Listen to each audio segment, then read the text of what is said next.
Hey everybody, Kenny here. So this is going to be a series of mid-league builds that I'm putting out mainly because I messed up and just ran out of content. and these were builds that I was working on for next league, but I'm breaking them out early just so I have something on my channel for the for this week. For anyone who hasn't watched any of my build videos before, I make builds for casual Path of Exile players. That means, you know, if you're someone who has thousands of hours in the game and have regularly gone to pinnacle content and wrecked the like the Ubers and all that, then this is not for you. This is content for people who maybe they'll get to maps. Maybe they'll get there. Maybe they'll finish the campaign. But sometimes not. You know, like casual is casual. You know, casual means that you don't really have too much time to play the game. So you're just looking for something that is fun for the interim of when you have time to play the game. Yeah, so with that out of the way, these builds are also always going to be centered around transfigured gems. So those are special versions of the gems that exist in Path of Exile that have special effects that are different than the core gems in the game, just to add a little extra flavor to what we're doing here. Out of the way, let's get going. Hey everybody, Kenny here. So this time we're going to be going over what I'm calling my Proto-Monk build. This is an assassin build that's pretty much designed after what we know of the monk class in Path of Exile 2. So it was like very much themed after that idea. So they're a physical melee fighter with a staff who focuses primarily on lightning damage as their primary damage type. In terms of gear, this character is wearing armor evasion for head, gloves, and boots, and then armor and energy shield for chest. But you can see on all four, we actually have all three defense types. So armor, evasion, and energy shield on all of our pieces. And the reason for that is so that we could take the armor and energy shield mastery to make it that we get some increased armor and energy shield off of our equipped body armor, as long as all of our pieces have armor and energy shield on them. And just to make ourselves a little tankier. Offensively, we can see that we have an okay amount of armor and evasion, and they're mostly overcapped, but we're still lacking a bit on our lightning and chaos. Our primary weapon that I'm using is a 5-link quarterstaff, a full physical weapon that I've crafted some extra lightning and chaos resistance onto, that also increases our spell damage a little and gives us some extra crit chance. Our primary skill is Smite of Divine Judgment, which is a transfigured version of the Smite skill that instead of dealing area damage on an enemy and then giving us the aura that gives us extra damage, instead it causes lightning to strike down on multiple enemies, causing area damage around each of them. So it's like more of a clear skill than a single target skill. And we are supporting it with increased critical damage, momentum, added lightning damage, and faster attacks. So we're attacking very fast, and we are hitting very hard any time that we deal a critical strike. We're using the clarity, precision, and blasphemy with conductivity curse auras. So this makes it that we have a higher chance to shock our enemies, and they have reduced lightning resistance. And then we are manually casting Steel Skin as our guard skill, so that it grants us immunity to bleeding, as well as setting off our Diamond Flask to give us even more critical strike chance. And we're using Dash as our movement skill, and manually casting Intimidating Cry and Galvanic Field as additional forms of adding extra damage. So basically it's like this is our version of doing like the palm strike thing. So if you haven't seen that footage, you know, I'll try to like put in a little clip right here. Like the monk in Path of Exile 2. Well, I mean, it's not a monk skill, but again, like the way that they show off the monk is that they like do like a palm strike thing that causes enemies to gain like a power charge debuff, and then when you hit those enemies, you gain power charges that you can use for your skills.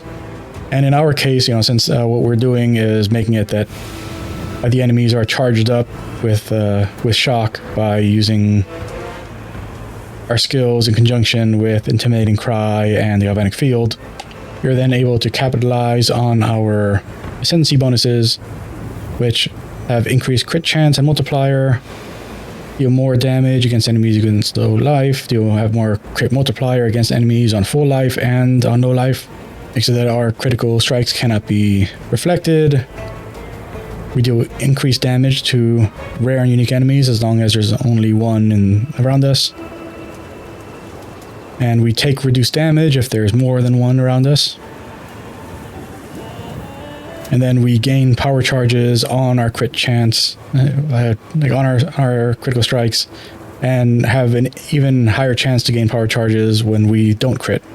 We're kind of playing into that whole using the attack to help us build up the power charges, which we are then setting off using Discharge of Misery, being supported by Overcharge, Auto Exertion, and Battle Mage's Cry. So we're auto exerting Battle Mage's Cry in order to cause discharge, and then our discharge is, you know, most likely being souped up by any power charges that we happen to have gained by just a conjunction of all our skills, and then giving us a very large shock on the enemy because of overcharge, so that we deal even more damage with our main skill. You know, so I meant to, you know, everything's meant to like cycle back into each other. For our passive skills, the main highlights here are that I took Master of Blades for the chance to ignore physical damage reduction, as well as the increased physical damage, which we are then converting into lightning damage because of our skill. And then the extra strength, so that way we can support our skill because it is a strength-based skill. Forces of Nature, so that our attacks penetrate enemy elemental resistances. Arcing Blows, so that our damage with weapons penetrates lightning resistance, which stacks on top of the 10% we got from Forces of Nature. Static Blows, so that our shocks are even more effective, and we deal increased damage to shocked enemies. Well, we deal increased damage if we've shocked enemies recently. And the Lightning Masteries, so that we have an even higher maximum effect of shock, and we have it that anytime we increase our mana, we also increase the effect of shock by 30% of the value of our bonuses to mana. And then we've gone into these staff clusters here. This gets us more crit chance and crit multiplier when using a staff. And this gets us more increased elemental damage and elemental penetration when we're using a staff, all stacking with the other penetrations that we've already shown from the other side of the tree. And then I took the staff masteries that increase our defenses while we're wielding a staff and increase our critical strike multiplier if we haven't dealt a critical strike recently. So if we've gone 4 seconds without dealing a crit, then our next crit, so basically, like, you know, like if it's our first crit of an attack against an enemy, then it'll be much bigger. And then, of course, the Armor Energy Shield that I had mentioned before, which gets us some additional elemental resistances, as well as getting some more mana reservation efficiency with our auras, so that way we are able to support more auras and have more mana. And then I went into Insightfulness, so that we just have some investment in mana to take advantage of the Lightning Mastery that we took. And I see it in action.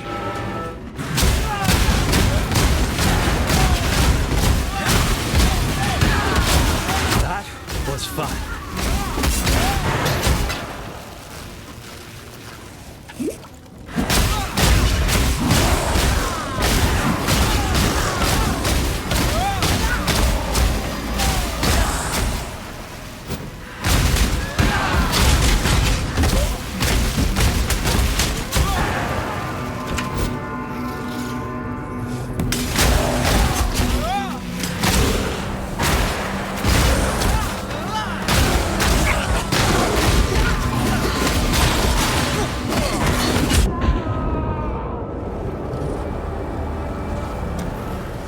I think I was being stunned is probably what happened there. Yeah, we do not have any defense against stun with this build.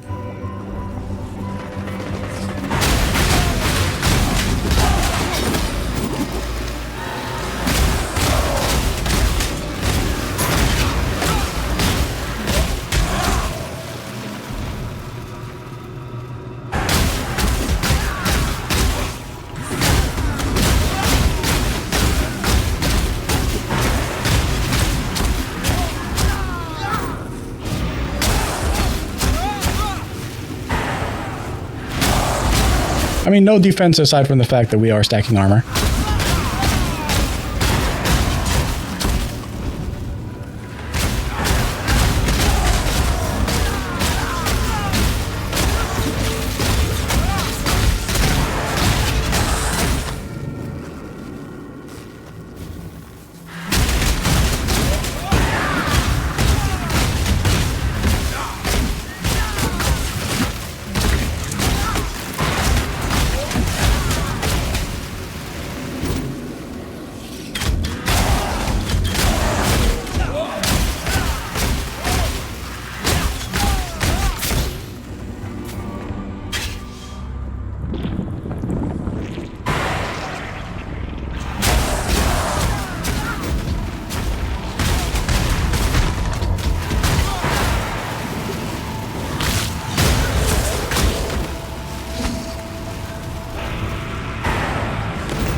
Just need a moment to catch my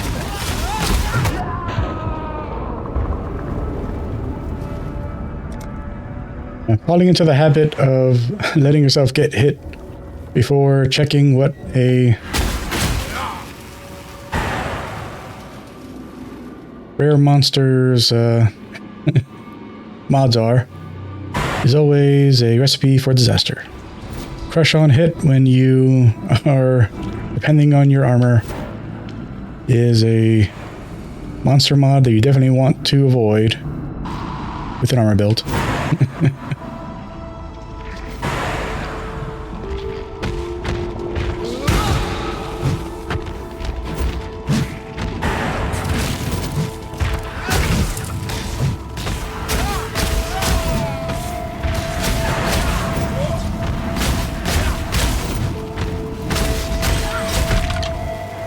Now, the biggest tax that Path of Exile players have to pay is learning to pay attention. I've been playing this game for over a decade, and I still can't do it.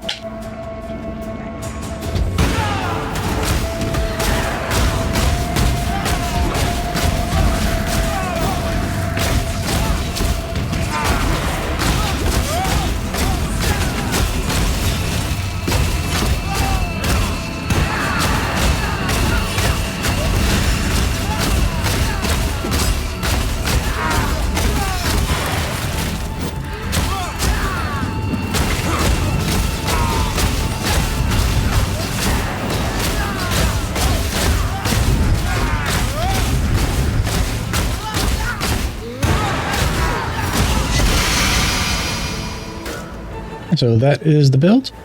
It was actually pretty enjoyable putting together. Like for leveling, I was actually like, even though like, you know, I have it, like I'm manually casting it now, I was actually having this be what was being cast by Battle Mage's Cry before. I was having Battle Mage's Cry, cast Galvanic Field, and then I was like regularly doing that. And then after a while, you know, I considered the fact that I had Discharge of Misery sitting in my Transfigured Gem tab, so decided just to bring that in just to add some additional like monkey flavor. Yeah, but it's an all-around solid build. Definitely recommend trying it out. I can't really say how far into maps it would get you, since I've really only done up to, I think, like tier 5s with this character, but it's definitely something that's, you know, worth playing at least at the low levels, just for, you know, the visual, just the visual spectacle of it. It's a fun one to use. Yeah, that's gonna be it for this one.